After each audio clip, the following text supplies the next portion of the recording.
afternoon, students. Today we are going to start the next chapter, electric measurements.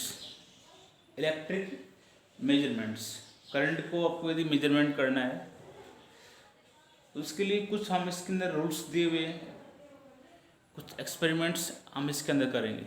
ठीक है. First of all we can write the topic for Kirchhoff's law. First topic जो है इस chapter का आपका है Kirchhoff's law.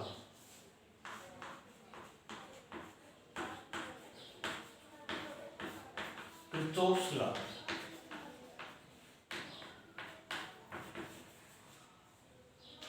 First topic है. Second chapter जो है उसका सेकंड पार्ट है और उसका टॉपिक पहले है Kirchhoff's law. Important topic. Second chapter जो आप पढ़ रहे हैं अभी, इसमें 3 या 4 टॉपिक्स हैं. किर्चॉफ्स लॉ हो गया, टेंसीमीटर हो गया, साइड वायर ब्रिज हो गया, व्हिटस्टोन ब्रिज हो गया. ये टॉपिक एग्जाम में बार बार रिपीट होते रहते हैं. सबसे इंपॉर्टेंट चैप्टर आपका है सेकंड चैप्टर के लिए, सेकंड यूनिट के लिए. ठीक है. किर्चॉफ्स लॉ जो है, यदि हमें वोल्टेज और करंट को मेजर करना है, सिंपल सर्किट है, तो हम सीधा ओम्स लॉ का यूज करके हम करंट को कैलकुलेट कर सकते हैं. यदि सर्किट आपको कॉम्प्लिकेटेड है, जिसके अंदर नंबर ऑफ सेल दे रखी हो, नंबर ऑफ करंट फ्लो कर रहा हो, तो कॉम्प्लिकेटेड सर्किट्स को सॉल्व करने के लिए हम यूज करते हैं किर्चॉफ्स के लॉ का. किर्चॉफ्स जो साइंटिस्ट थे उन्होंने 2 लॉ दे रखे हैं. ठीक है. सीधी सी बात है, कॉम्प्लिकेटेड सर्किट्स को सॉल्व करने के लिए उनके अंदर हम करंट और ईएमएफ को कैलकुलेट करने के लिए हम किर्चॉफ्स लॉ का यूज करते हैं. ठीक है. किर्चॉफ्स ने कॉम्प्लिकेटेड सर्किट्स को सॉल्व करने के 2 लॉ दे रखे हैं. फर्स्ट इसमें कहते हैं Kirchhoff's first law. Kirchhoff's first law, इसको हम बोलते हैं जंक्शन रूल, और इसको बोलते हैं junction rule.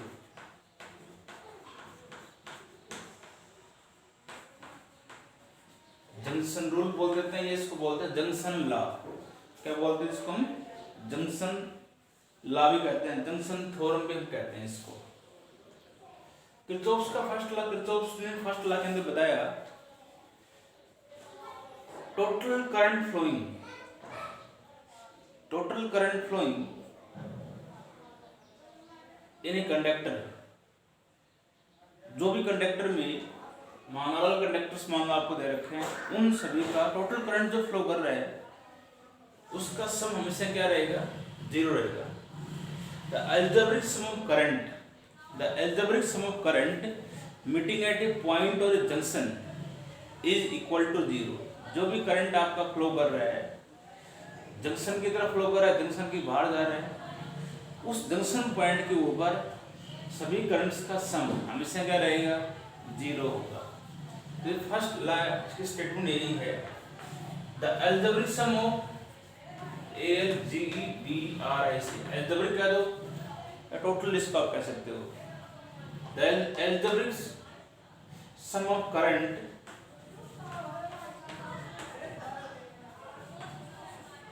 the algebraic sum of current meeting at a junction,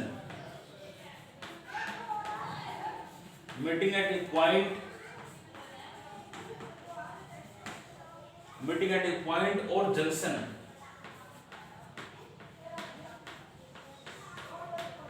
junction is always 0, is always equal to 0.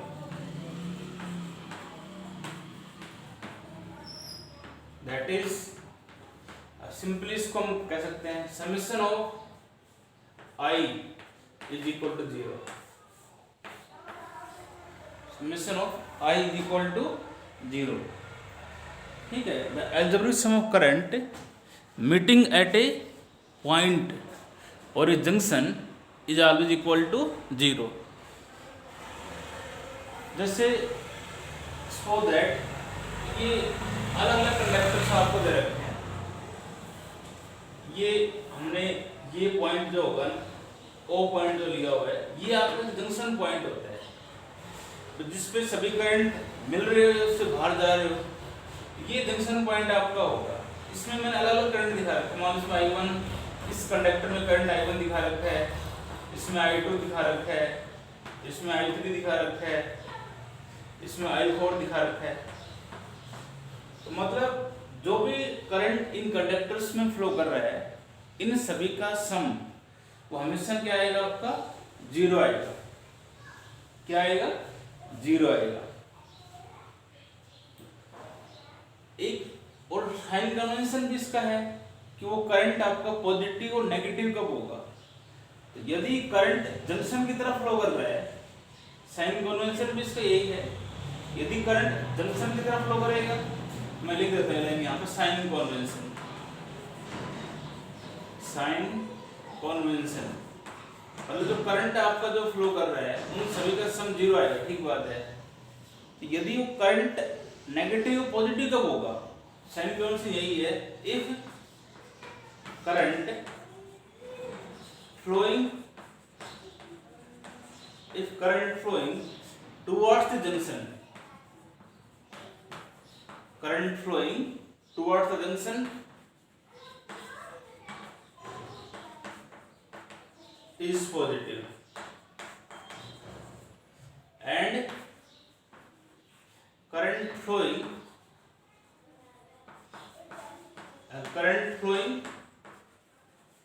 away from junction, away from junction is negative। ये इसका साइन कन्वेंशन है। यदि करंट जंक्शन की तरफ जा रहा है, अंदर की तरफ जा रहा है, तो करंट हमेशा पॉजिटिव में होगा, और करंट जंक्शन से बाहर जा रहा है वो किस में आएगा, नेगेटिव में आएगा। देख लो इसके अंदर इस कंडक्टर में करंट जंक्शन से बाहर जा रहा है, करंट नेगेटिव में आएगा, ये बाहर की तरफ जा रहा है नेगेटिव में, ये अंदर की तरफ जा रहा है, ये किस में आएगा आपका, पॉजिटिव में, ये भी किस में आएगा, पॉजिटिव। क्यों लिखा है मैंने, यदि ये जंक्शन पॉइंट है, यदि करंट जो है जंक्शन की तरफ यदि फ्लो कर रहा है तो करंट पॉजिटिव होगा, और करंट जंक्शन से बाहर की तरफ जा रहा है तो करंट किस में आएगा आपका, नेगेटिव में आपका आएगा। तो हम इसकी स्टेटमेंट सीधी यही आएगी, ये आएगा भाई I1 किस में आएगा, पॉजिटिव में, टुवर्ड्स द करंट जो है करंट जंक्शन की तरफ फ्लो कर रहा है, तो इसका मतलब क्या होगा, ये आएगा I1 पॉजिटिव में माइनस I2 माइनस I3 और plus I4 is equal to 0। ठीक है ना भाई, I2 और I3 तो बाहर की तरफ जा रहा है तो नेगेटिव में आएगा, और इसको हम ऐसे भी कर सकते हैं I1 plus I4 is equal to I2 plus I3। ये आपका किरचॉफ्स का फर्स्ट लॉ है।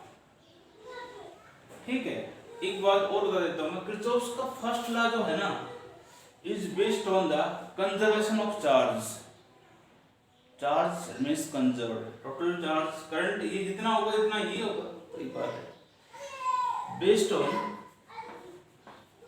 फर्स्ट लॉ जो है वो based on conservation of charge,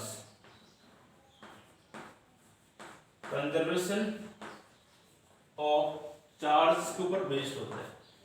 option में पूछ सकता है, आया हुआ है first law is based on the conservation of charge. तो ये सीधे सा फर्स्ट लॉ है। फर्स्ट लॉ में किरचॉफ ने बताया total current flowing, total current meeting at a point या algorithm of current meeting at a point और जंक्शन इक्वल टू 0। जो भी करंट आपका फ्लो कर रहा है उन सभी का सम जो होगा जंक्शन पॉइंट पे वो हमेशा 0 के बराबर होगा। ठीक है, summation of I equal to 0। Sign convention वो करंट नेगेटिव पॉजिटिव कब होगा, यदि करंट जंक्शन की तरफ फ्लो कर रहा है तो पॉजिटिव में, करंट जंक्शन से बाहर की तरफ जा रहा है करंट किस में होगा आपका, नेगेटिव में होगा। कंजर्वेशन ऑफ चार्ज के ऊपर बेस्ड होता है फर्स्ट लॉ। उस डायग्राम से हमने अलग अलग कंडक्टर्स दे रखे हैं, तो ये नेगेटिव में ये नेगेटिव लिया हुआ है, तो जंक्शन से बाहर की तरफ करंट आपका फ्लो कर रहा है तो नेगेटिव में आएगा। तो ये था आपका फर्स्ट लॉ, किरचॉफ्स का फर्स्ट लॉ। अब आता है इसका सेकंड लॉ।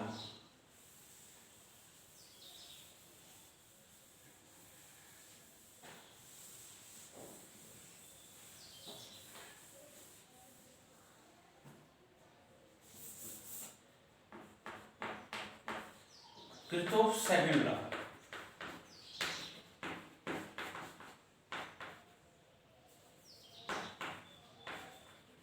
इसको हम बोलते हैं वोल्टेज लॉ भी इसको हम बोलते हैं। सेकंड लॉ का दूसरा नाम क्या है? Voltage law. वोल्टेज लॉ भी इसको हम बोलते हैं।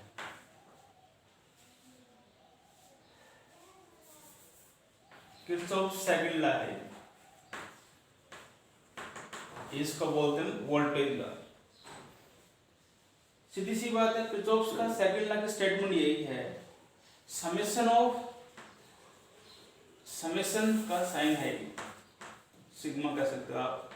Summation of E is equal to summation of I into R। ये इसकी स्टेटमेंट है। किरचॉफ का सेकंड लॉ जो है हमेशा एक क्लोज सर्किट के अंदर लगेगा। कोई क्लोज सर्किट यदि है तो ही किरचॉफ का सेकंड लॉ वहां पर लगेगा। तो सेकंड लॉ में क्या बताया किरचॉफ ने?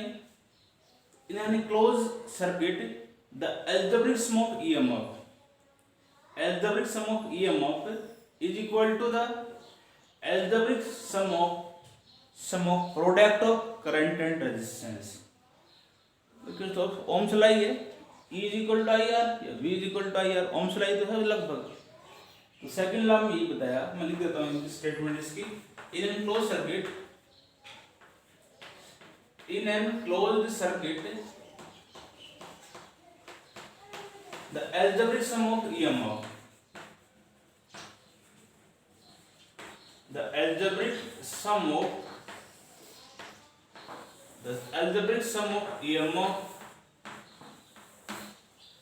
EMF यहाँ पे E कह सकते हो आप।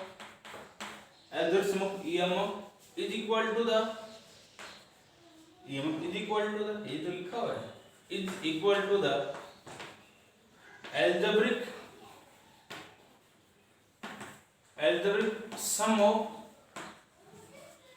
सम भी है प्रोडक्ट भी, sum of product of current and resistance ये कोई भी क्लोज सर्किट यदि है उसके अंदर टोटल ईएमएफ जो होगा हमेशा किसके बराबर होगा? प्रोडक्ट ऑफ सम, कितना करंट और रेजिस्टेंस जो है उन सभी का सम आ जाएगा। Is equal to the algebraic sum of summation की सम हो गया, एंड प्रोडक्ट भी है आई और आर का product of current and resistance. ये जो है सेकंड लॉ जो है based on conservation of energy, EMF energy के फॉर्म में ही होता है, तो इसको हम कह सकते हैं based on conservation of energy. It is based on conservation of energy के ऊपर ही बेस्ड होता है। ठीक है, साइन कन्वेंशन की बात करते हैं हम। साइन कन्वेंशन 7 पूछेगा एग्जाम 3 नंबर में जाएगा। साइन कन्वेंशन ये हुआ, ईएमएफ करंट नेगेटिव कब होगा? तो आप कह सकते हो करंट यदि आपका current flowing in anticlockwise direction, current flowing in anticlockwise direction is positive. यदि करंट जो है आपका एंटी क्लॉकवाइज डायरेक्शन में फ्लो कर रहा हो, करंट जो है यदि आपका एंटी क्लॉकवाइज डायरेक्शन में फ्लो करेगा तो उस केस में करंट आपका पॉजिटिव में होगा। ठीक है, second, the EMF of a cell the EMF of a cell is positive. EMF cell का पॉजिटिव कब होगा? If it send the current, if it send the current in anti-clockwise direction, in anti-clockwise direction. EMF cell का positive कब होगा? यदि वो current को anti clockwise direction में क्या कर रही हो, भेज रही हो। और नेगेटिव कब होगा? मैं लिख नहीं रहा, वैसे बता रहा हूँ। EMF सेल का नेगेटिव कब होगा? If it send the current in clockwise direction, यदि सेल से जो करंट आपका जो फ्लो कर रहा है उसकी डायरेक्शन क्लॉकवाइज है, तो सेल का EMF किस में आएगा? वो नेगेटिव में आपका आएगा। ठीक है, तो मैंने ये बताया EMF सेल का पॉजिटिव कब होगा? यदि करंट आपका फ्लो कर रहा है एंटी क्लॉकवाइज डायरेक्शन में। और नेगेटिव कब होगा EMF सेल का?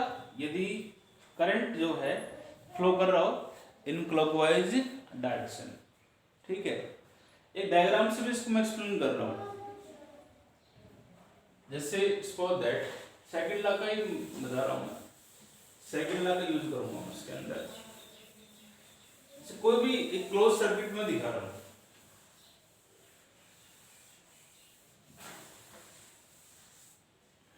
कैसे भी सर्किट हो सकता है, जरूरी नहीं है। मैं इस प्रकार से एक सर्किट ले रहा हूं, कोई डायग्राम लिया और नंबर ऑफ रेजिस्टेंस यहाँ पे मैंने जोड़ रखे।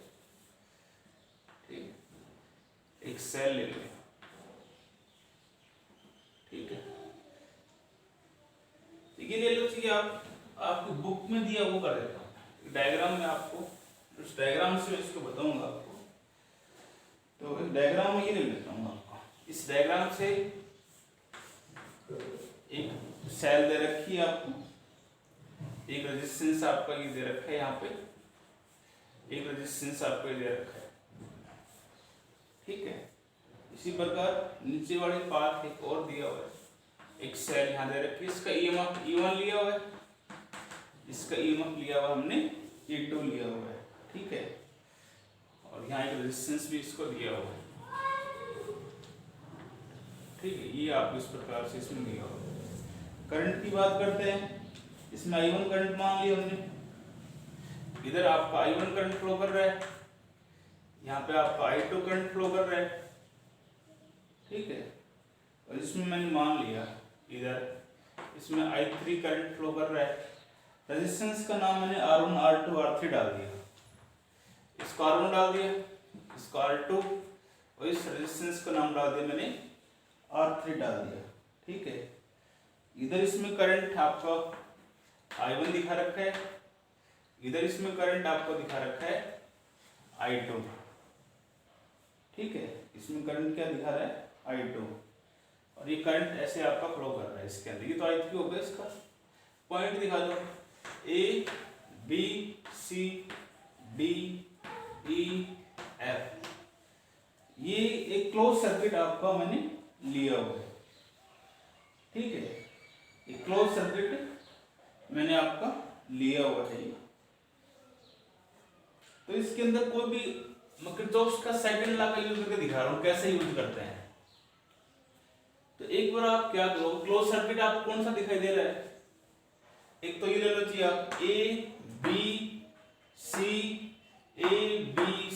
D E F E। मैंने बताया था क्लोज सर्किट के अंदर किरचॉफ का सेकंड लॉ लगता है। इस सर्किट तो आपको गिवन होगा, न्यूमेरिकल्स के लिए बता रहा हूं मैं। इन क्लोज सर्किट कोई भी नाम डाल दिया मैंने, A B C D E F E। Close circuit का नाम है A B C D E F और E। ये क्लोज सर्किट हमने लिया।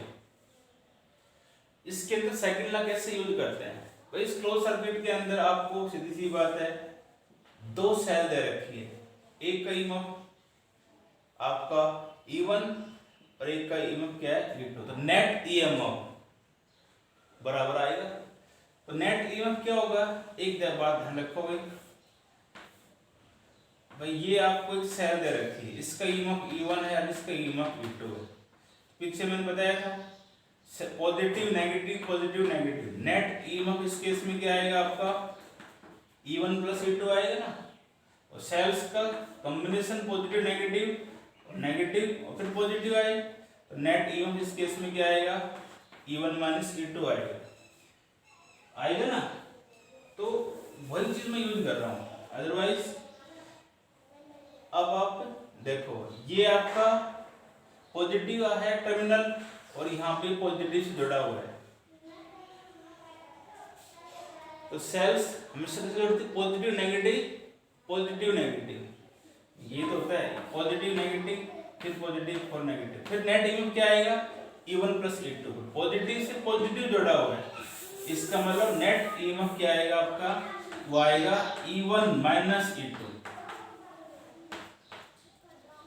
ये तो आएगा, ठीक है। E बराबर IR, अब यहां से शुरू कर दो, ऐसे ही एंटी क्लॉकवाइज डायरेक्शन ले लो।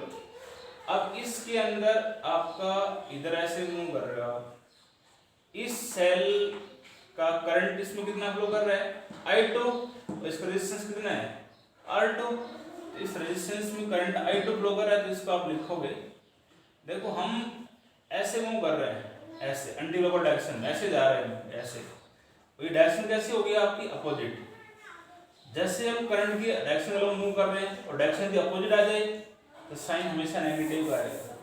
इस ऐसे मूव कर रहे हैं तो डायरेक्शन जो है इसमें इस रेजिस्टेंस के अलग करंट आपका I2 फ्लो कर रहा है और वैसे फ्लो कर रहा है और हम ऐसे मूव कर रहे हैं, तो माइनस आएगा यहाँ, minus of I2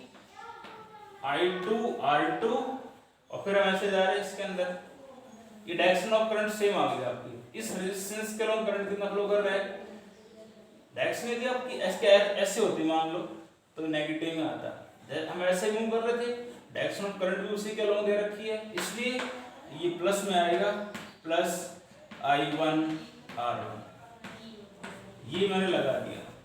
close circuit ABCDEF के अंदर आपका ये आपका आ जाएगा, ये आपका आ गया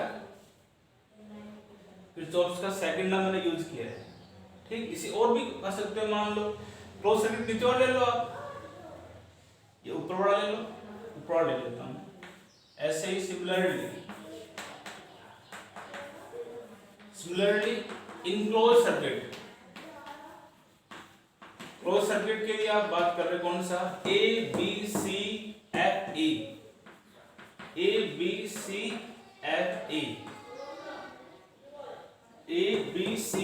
क्लोज सर्किट हो गया, तो नेट ईएमएफ, नेट इसके अंदर सेल तो आपकी एक ही है, सीधी सी बात है, नेट ईएमएफ बराबर क्या होगा I into R, यहां से शुरू कर दो, यहां से हम शुरू करें, जैसे डायरेक्शन ऑफ करंट है उसी का लोग मूव कर रहे हैं, ऐसे हम लोग ऐसे मूव कर रहे हैं, ऐसे हम जा रहे हैं, और डायरेक्शन ऑफ करंट भी इसमें सेम है, इसका मतलब इसमें करंट इस रेजिस्टेंस के लोग करंट I3 फ्लो कर रहा है, ये आपका आएगा I3 R3, और फिर हम ऐसे जा रहे हैं, ऐसे इसके लोग डायरेक्शन ऑफ करंट सेम है, इसका प्लस में आएगा, प्लस ऑफ क्या I1 R1, ये इस क्लोज सर्किट में हमने लगा दिया किरचॉफ का सेकंड लॉ। यदि इसमें लगाना चाहते हो किरचॉफ का लॉ, सिमिलरली मैं यही बता रहा हूँ किरचॉफ का लॉ कैसे यूज करते हैं, सिंपली बताया, कोई रूल्स के का कोई यूज नहीं किया, बस सिमिलरली इन क्लोज सर्किट कोई भी निचवा ले लेते हैं, निचवा ले लो आप CDEF